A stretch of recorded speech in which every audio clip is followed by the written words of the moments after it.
Hello friends, स्वागत है आप सभी का। जुलाई 2020 से लेकर सितंबर अक्टूबर 2020 तक का जो समय है वो संपूर्ण विश्व के लिए बहुत घातक साबित हो सकता है। इस समय पूरा विश्व महामारी के प्रकोप में है। ऐसे में सभी मंद गति ग्रहों का वक्री होना बहुत बड़ी परेशानी पूरे विश्व में ला सकता है। इसलिए जुलाई से लेकर सितंबर अक्टूबर तक का समय जो है वो बहुत संभल कर चलने वाला होगा। साथ ही इस समय 30 दिन में 3 ग्रहण पड़ने वाले हैं। पहला ग्रहण 5 जून को होगा, जो चंद्र ग्रहण होगा, पूर्णिमा के दिन होगा वृश्चिक राशि में।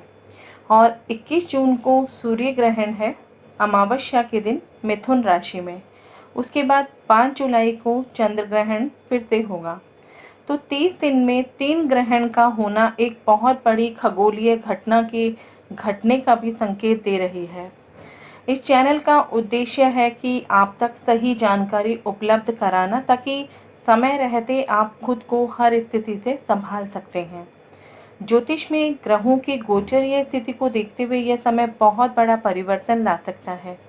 इस समय 7 ग्रह वक्री चल रहे हैं: गुरु, शनि, राहु, केतु, बुध, शुक्र और प्लूटो। ये सभी मंद गति से चलने वाले ग्रह हैं। नेपच्यून, प्लूटो, यूरेनस भी डेंजर स्थिति में है। लंबे समय तक ये ग्रह चलने वाले हैं और लंबे समय तक ये एक ही राशि में रहते हैं, जिसके कारण इसका प्रभाव भी ज़्यादा समय तक देखा जाता है। गुरु, शनि, राहु, केतु के बारे में हम सभी जानते हैं, लेकिन इन आउटर ग्रहों को बहुत ही कम लोग यूज़ करते हैं।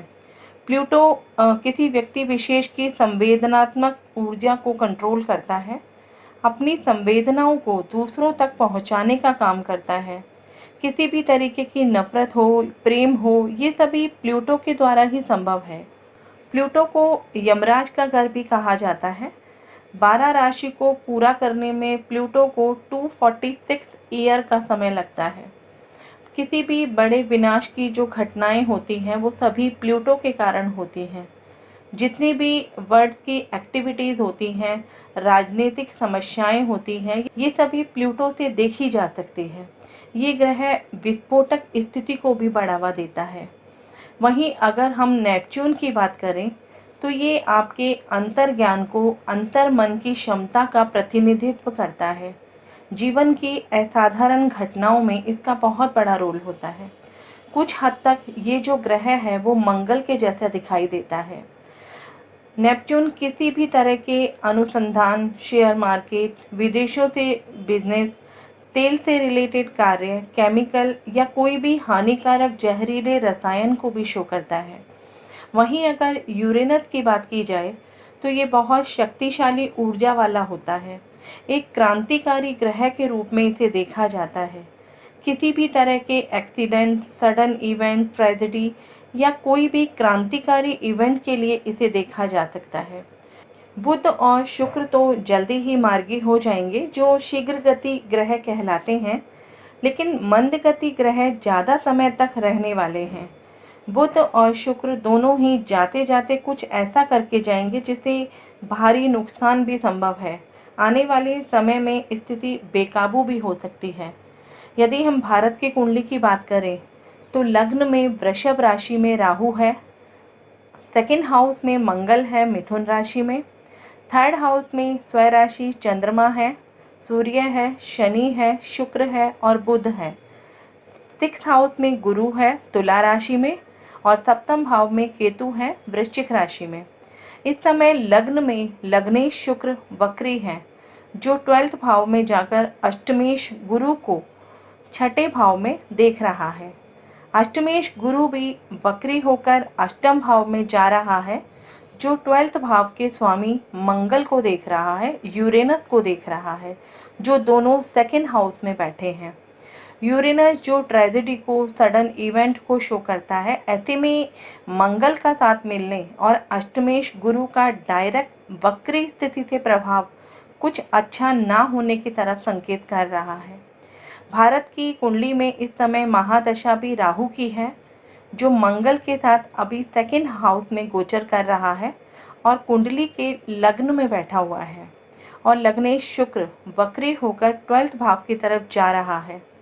ऐसे में षष्ठेश शुक्र, अष्टमेश गुरु और द्वादशेश मंगल तीनों की स्थिति बहुत खराब है।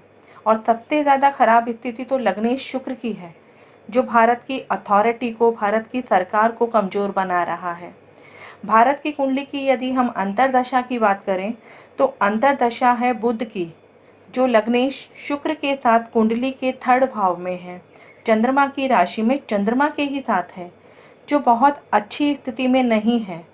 और इन सभी पर सप्तम भाव से केतु का प्रभाव कुछ अच्छे प्रभाव को भी शो नहीं कर रहा है।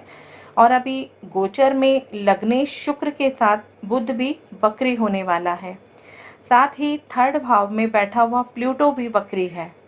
बुध और शुक्र दोनों ही शीघ्र गति ग्रह हैं, जो जल्दी ही मार्गी हो जाएंगे।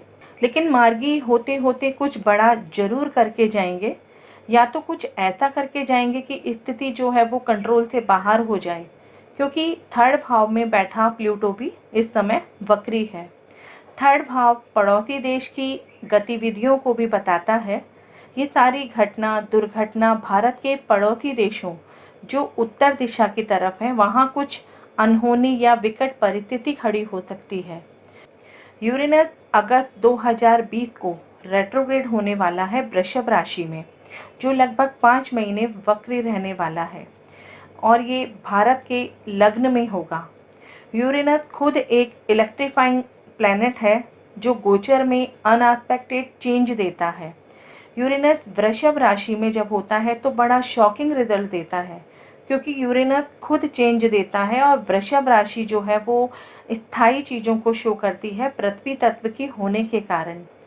यूरेनस भारत के लग्न में गोचर कर रहा है, जो कुछ समय बाद वक्री हो जाएगा। प्लूटो भी वक्री है और नेपच्यून भी मीन राशि में 2025 तक रहने वाला है। प्लूटो भी देश की कुंडली के 8म भाव में है। वर्तमान में गुरु, शनि, राहु, केतु, बुध, शुक्र और प्लूटो वक्री हैं। बुध शुक्र जल्दी ही मार्गी हो जाएंगे, जो अपने नकारात्मक प्रभाव मंद गति ग्रहों पर देकर जाएंगे, क्योंकि ये सभी सितंबर तक वक्री रहने वाले हैं।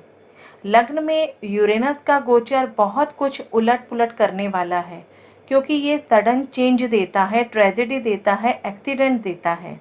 8म भाव में भी अष्टमेश गुरु गोचर में वक्री है, जो कुंडली के 6th हाउस में बैठे हैं। वहाँ के प्रभाव इस समय देंगे, शत्रु बढ़ा देंगे, रोग बढ़ा देंगे, ऋण बढ़ा देंगे, क्योंकि इसका काम ही है किसी भी चीज़ का विस्तार कर देना। भाग्येश कर्मेश शनि भी वक्री है 9वें भाव में। कुछ डिसीजन लेने में गलती हो सकती है, जिसका सीधा प्रभाव देश में देखने को मिलेगा, क्योंकि 9वें भाव से 7म भाव यानी हमारा जो 3rd हाउस है भारत की कुंडली में, वो भारत के पड़ोसी देशों की गतिविधियों का प्रभाव देश में भी दिखा सकता है।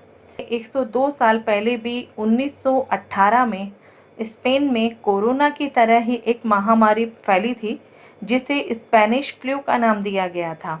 और उस समय प्रथम विश्व युद्ध के कारण भी हालात जो थे वो बहुत खराब थे, और ऊपर से महामारी के कारण हालात बेकाबू हो गए थे। उस समय भी इसका प्रभाव भारत पर बहुत ज़्यादा पड़ा था। उस समय भी गुरु केतु की युति प्लूटो के साथ थी। राहु केतु भी वृषभ और वृश्चिक राशि में थे। भारत की कुंडली में वही गोचरीय स्थिति बनने वाली है जुलाई से लेकर के अक्टूबर 2020 तक। ऐसे में 3 ग्रहण का होना, वो भी 30 डेज में, ये एक गोचरीय स्थिति है और ग्रहण का प्रभाव वैसे भी 6 महीने तक रहता ही है। संभावना है कि आने वाले दिनों में संपूर्ण विश्व में विस्फोटक स्थिति पैदा हो सकती है। विश्व की आर्थिक व्यवस्था अस्त व्यस्त होने की संभावना है। सभी देशों का ध्यान अपनी प्रगति को बढ़ाने की तरफ होगा, क्योंकि शनि मकर राशि में ही वक्री होकर के मार्गी होंगे। मकर राशि भी अर्थव्यवस्था और कर्म के क्षेत्र को शो करती है और शनि भी कर्म कारक है, तो दोनों का साथ होना और यूरेनस का भी अर्थ की वृषभ राशि में होना भारत के लिए एक नया प्रगतिशील रास्ता बना सकता है। भारत पर अन्य देशों की तुलना में बहुत ज़्यादा नकारात्मक प्रभाव नहीं पड़ेगा, थोड़ा बहुत प्रभाव जरूर पड़ सकता है, लेकिन बहुत ज़्यादा प्रभाव नहीं पड़ेगा, क्योंकि भारत के थर्ड भाव में बैठे हुए सभी ग्रह भारत की कुंडली में सर्प त्रिकोण में भी हैं, जिसका प्रभाव उत्तर दिशा में आने वाले लगभग सभी देशों पर पड़ेगा। 30 दिन में 3 ग्रहण भी बहुत बड़ा होने का संकेत दे रही है, क्योंकि मुंडेन एस्ट्रोलॉजी की बात करें तो 15 दिन में जब 2 ग्रहण पड़ते हैं तो देश में कुछ उथल पुथल होने की संभावना बढ़ जाती है। साथ ही इस समय तो 30 दिन में 2 ग्रहण पड़ रहे हैं और लग्नेश की स्थिति भी बहुत खराब है। तो ऐसी स्थिति में हम ये कह सकते हैं कि समस्त विश्व में बहुत हालत खराब हो सकती है, लेकिन भारत पर भी लग्नेश का वक्री होने की स्थिति में थोड़ा बहुत फर्क तो भारत पर भी नकारात्मक पड़ने वाला है। तो भारत की अगर हम जैमिनी दशा की बात करें तो अगस्त में कुंभ की दशा होगी, जो बहुत बड़े परिवर्तन को, बदलाव की स्थिति को शो करती है। कुंभ राशि अनुकूल दशा मानी जाती है। अगर ये प्रतिकूल हो जाए तो सब कुछ अपोजिट कर देती है, उल्टा कर देती है, क्योंकि ये बहिर्मुखी राशि मानी जाती है। इसलिए शनि का अपनी ही मकर राशि में गोचर में वक्री होना और मार्गी होना देश में कई तरीके के औद्योगिकरण को भी शो करता है। देश में रोजगार के नए संसाधनों का विकास होगा। इस समय कुंभ राशि की दशा होने के कारण भारत अन्य देशों की सहायता भी करेगा। यदि हम अष्टक वर्गा की बात करें तो लग्न में सबसे ज़्यादा बिंदु है 44, उसके बाद 11वें भाव में बिंदु है 35 और कुंभ राशि में 29 बिंदु हैं, जो नॉर्मल बिंदु से अच्छे हैं।